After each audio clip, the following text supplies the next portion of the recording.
avril. Mignonne, le mois qui brille est le doux mois des chansons, où l'amour maraude épille les fleurs à tous les buissons, où, le sourire à la bouche, les couples s'en vont au champ, où la Vierge est moins farouche, où les vieux sont plus méchants. Dans les prés, sous la ramure, dans les profondeurs des bois, on entend comme un murmure de bruits confus et de voix, des chuchotements sans nombre, des appels mystérieux, troublent le repos de l'ombre et s'élèvent jusqu'aux cieux. C'est le printemps qui travaille et livre sans se lasser cette éternelle bataille, toujours à recommencer. Là, revanche sur revanche, les vaincus sont les vainqueurs. Nous laissons à chaque branche les dépouilles de nos cœurs. Quelles étreintes fiévreuses! Mignonne, vois-tu là-bas? La troupe des amoureuses se précipite au combat. Oh, la folle ribambelle! Oh, les regards triomphants! Comme la nature est belle sous les pas de ses enfants.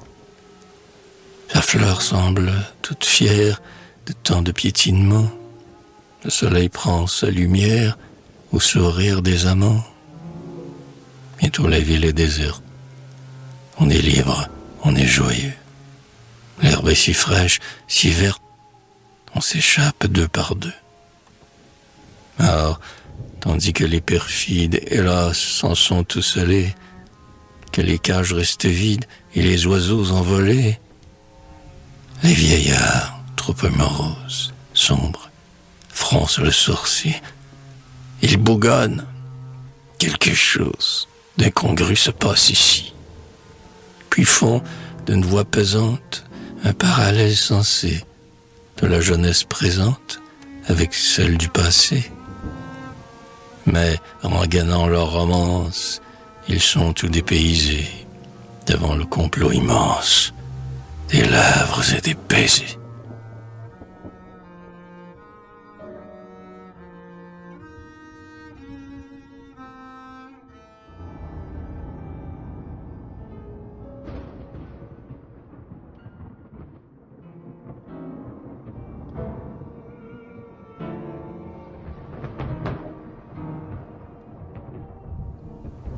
Tristesse de printemps. Pourquoi pleurer autant des roses à l'heure des galants ébats, lorsque nous avons tant de choses à nous dire en secret, tout bas, quand l'amour nous ouvre les bras? Pourquoi pleurer autant des roses? Pourquoi vieillir autant des roses quand frissonnent les bois ombreux? Regrets amers, soucis moroses ont fait blanchir vos blancs cheveux.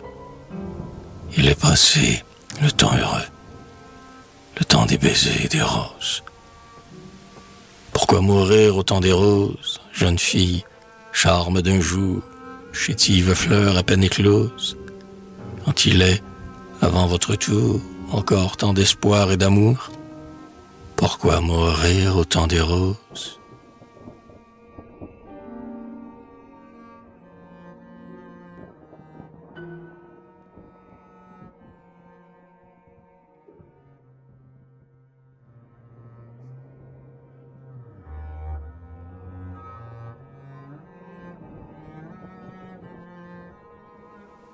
Menuet. Pourtant, quelque rang que réclame votre orgueil qui fait oublier, à certains moments, noble dame, il est permis de s'oublier. C'est l'heure où de partout s'élève l'hymne des espoirs triomphants, où tu fais bouillonner la sève, nature, au cœur de tes enfants.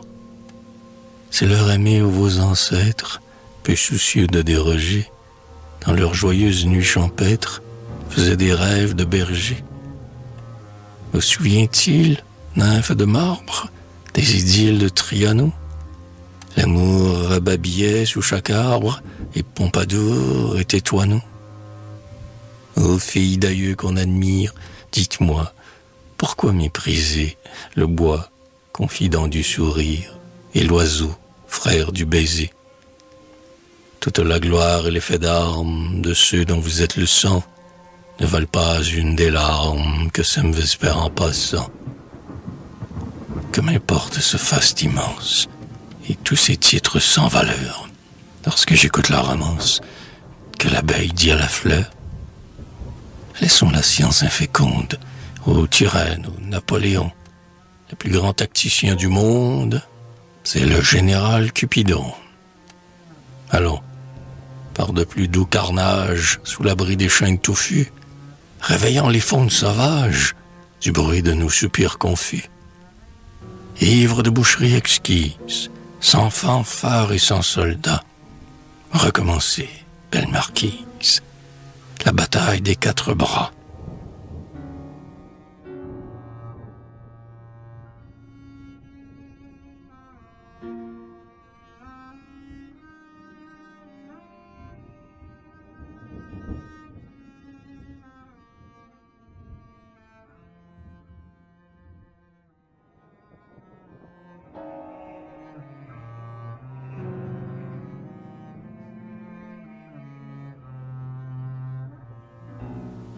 Expliquons-nous. J'en fais humblement l'aveu. Hier, infidèle à ta bouche, à dame de noble souche, j'ai compté Fleurette un peu. Elle passait toute seule, mêlant froide déité, les grâces de la beauté aux gravités d'une aïeule. Puis en tout contact grossier, elle marchait, solennelle. Ange qui cachait son aile sous un vieux manteau princier. Oh, saison des fleurs écloses, comment peut-on vous mentir? Et j'ai voulu convertir cette âme au respect des roses. J'ai voulu rouvrir ses yeux qui reniaient la lumière et la gaieté familière du printemps aimé des dieux. Je l'ai prise par sa taille, ronde et fine, en lui disant: oh, marquise, viens-nous-en courir à deux la broussaille. Dans les plaines, sur les monts, le soleil des amours brille. Tout rayonne, chaste fille, c'est le doux printemps. Aimons. Or, Cupidon, tiens en note, la guettait sous les halliers. Je l'ai, pieds et poings liés, livré à ce dieu despote. L'action est, j'en conviens, très brutale et très infâme. Mais, dans le fond de mon âme, je pense que j'ai fait bien. Il ne sied pas d'être belle et de n'aimer pas les fleurs. Malgré ses cris et ses pleurs, j'ai puni cette rebelle. En ses aimables prisons, Cupidon l'a verrouillée. Elle dort sous la feuillée et se nourrit de chansons. Cette vie étant facile, elle s'y fait aisément. Les sourires de l'amant la rendront bientôt docile. Son geôlier n'est pas ingrat. Dans ce fin régal des choses, elle aura sa part de rose. Et le dieu fripon saura lui dire mieux que personne pourquoi, lorsque les roseaux baisent mollement les os de leur tête qui frissonne, soudain, dans les bois bénis, on entend la voix touchante des petits oiseaux qui chantent sur le bord de tous les nids.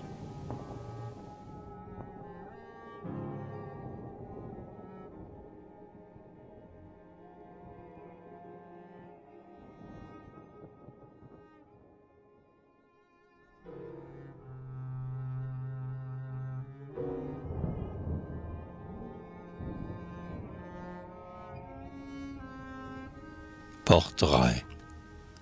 Je garde pour moi seul un souvenir pieux. De ton être adoré, j'ai l'image fidèle.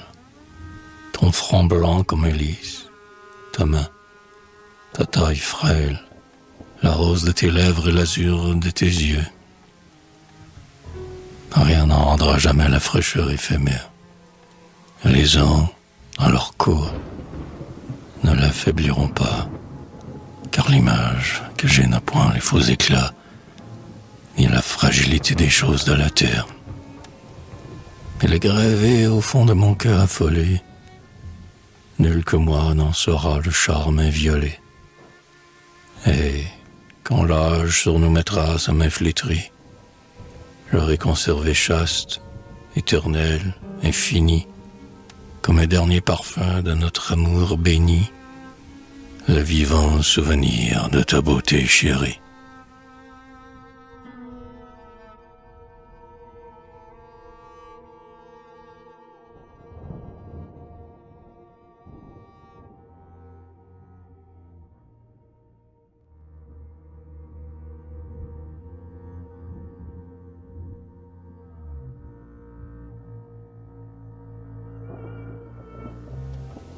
Ébauche.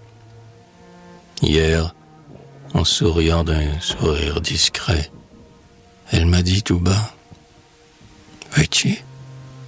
Fais mon portrait. » Et moi, nouveau sandio peignant ma forte narine, je sens mon cœur ému battre dans ma poitrine. À l'œuvre, tout est prêt. Pinceau, toile, couleur. Je mettrai sur son front une tresse de fleurs et j'unirai, fidèle à ses jolis airs mièvres, au lit blanc de son front, les roses de ses lèvres.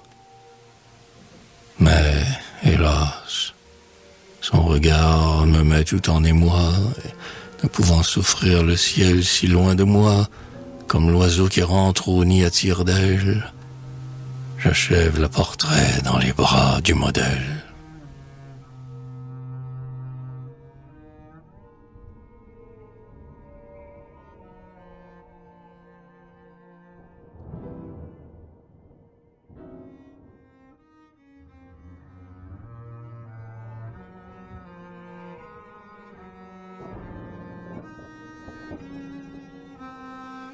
Ah, les premiers aveux que l'on se fait tout bas. Ah, les perles d'amour qu'à pleine main on sème, les larmes, les soupirs, puis le grand mot « Je t'aime ». Cette douce chanson devient bien vieille, hélas. Mais tant que le printemps redira son poème, mais tant que fleuriront les cœurs et les lilas, cette douce chanson sera partout la même. Elle plaira sans cesse et ne vieillira pas. Te souviens-t-il encore, ma mignonne chérie, de ce jour où, timide, amoureux comme un fou, tout tremblant, je te dis, en anglais, I love you. Comme l'oiseau chantant sur la branche fleurie, ton âme sur mon âme, ange, vint se poser. Et nous avons fondu nos cœurs dans un baiser.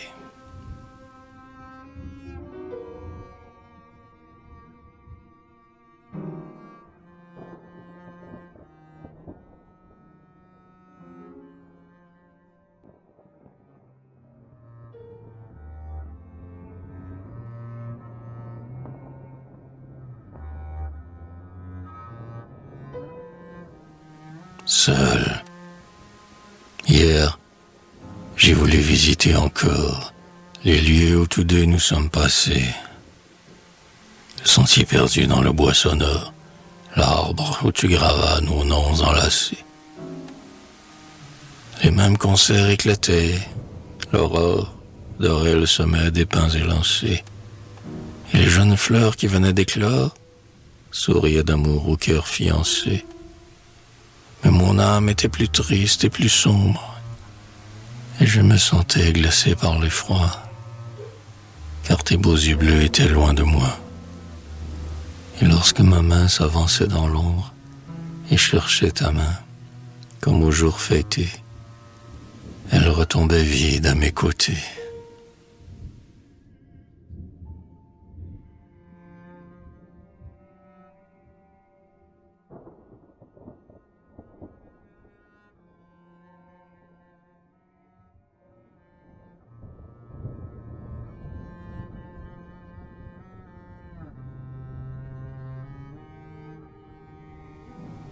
Épilogue.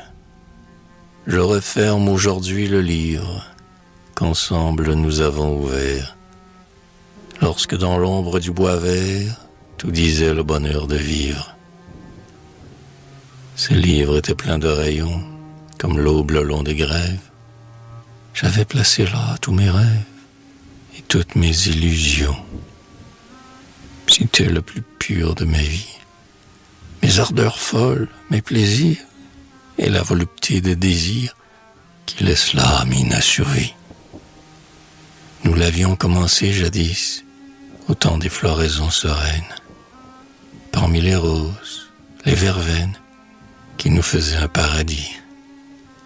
Nous lisions avec la pensée qu'il ne devrait jamais finir, et que la jeunesse à venir ne serait pas sitôt passée. Mais un soir, sous le ciel plombé, le fouet menaçant des tempêtes, hélas, a sifflé sur nos têtes, et le pauvre livre est tombé, dispersant dans les airs farouches, avec nos cris et nos rancœurs, tous les murmures de nos cœurs, et tous les baisers de nos bouches.